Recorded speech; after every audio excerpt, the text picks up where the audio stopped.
Hello दोस्तों, आज मैं आपको on the face of it का सेकंड पार्ट बताने जा रहा हूँ। फर्स्ट पार्ट मैं इसका ऑलरेडी 1-2 दिन पहले बता चुका हूँ, क्योंकि 13 तारीख को एग्ज़ाम है तो एंड पार्ट भी ज़रूरी था, तो इसलिए मैं बता रहा हूँ आपको।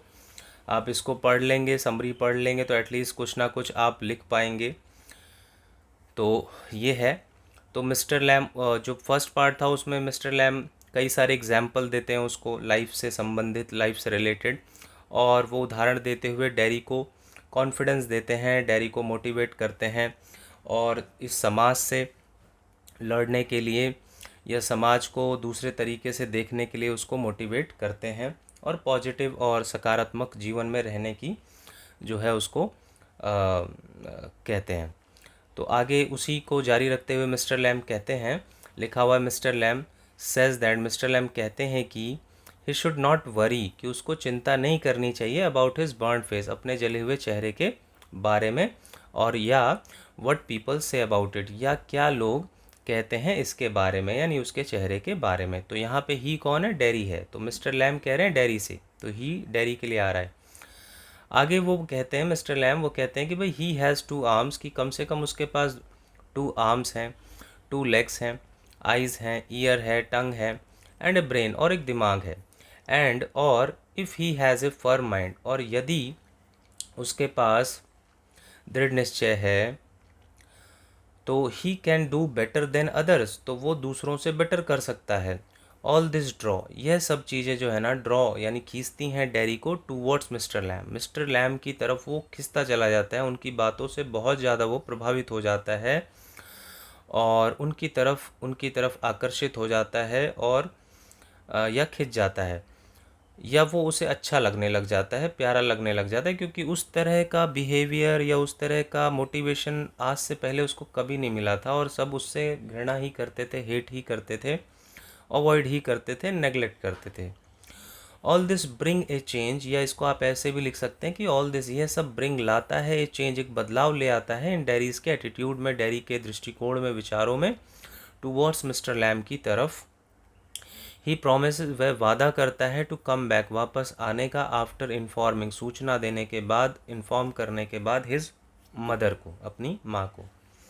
अब डैरी ऐसा क्यों कहता है?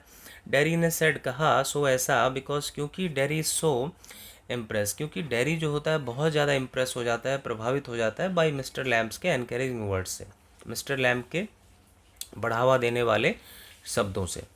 दैट की ही डिसाइड्स, कि वह निश्चय कर लेता है, टू लीव, छोड़ देने का, हिज होम, अपने घर को, एंड स्टार्ट लिविंग, और शुरू कर देगा रहना, विद मिस्टर लैम के साथ, वो ऐसा सोचने लग जाता है।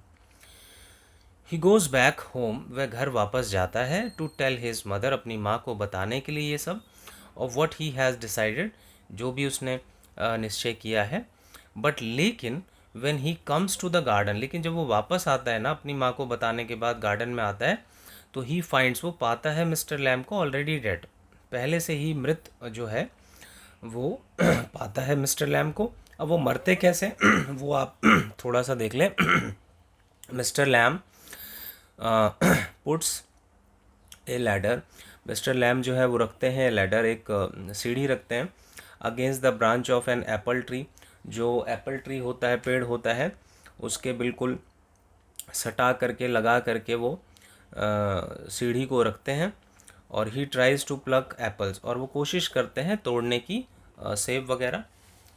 When he pulls the branch, जब वो खींचते हैं शाखाओं को, तो हिज लेडर जो है, उसका जो सीढ़ी जो होता है, फॉल्स बैक, वो वापस पीछे की तरफ गिर जाता है, और ही फॉल्स विद द लेडर, और वो लेडर के साथ ही गिर पड़ते हैं, गिर जाते हैं, एंड डाइज, और इस तरह के वो मर जाते हैं। लेकिन वो मरने के बावजूद भी मिस्टर लैम जो है उसको एक नई आशा, एक नई उम्मीद, और उसको पूरी तरह बदल चुके होते हैं, किसको? डैरी को। और ये सब उन्होंने उदाहरण दे करके लाइफ के कुछ एग्जाम्पल्स दिए, और इस तरीके से उसको मोटिवेट किया, और वो फिर हमेशा के लिए जो डैरी है वो बदल गया, और समाज में कैसे जिया जाता है, और अपनी परेशानियों के बावजूद भी कैसे लोगों को डील करना चाहिए, कॉन्फिडेंस के साथ, पॉजिटिव रहना चाहिए लाइफ के प्रति, क्योंकि एक्सीडेंट्स तो किसी के साथ भी हो सकते हैं।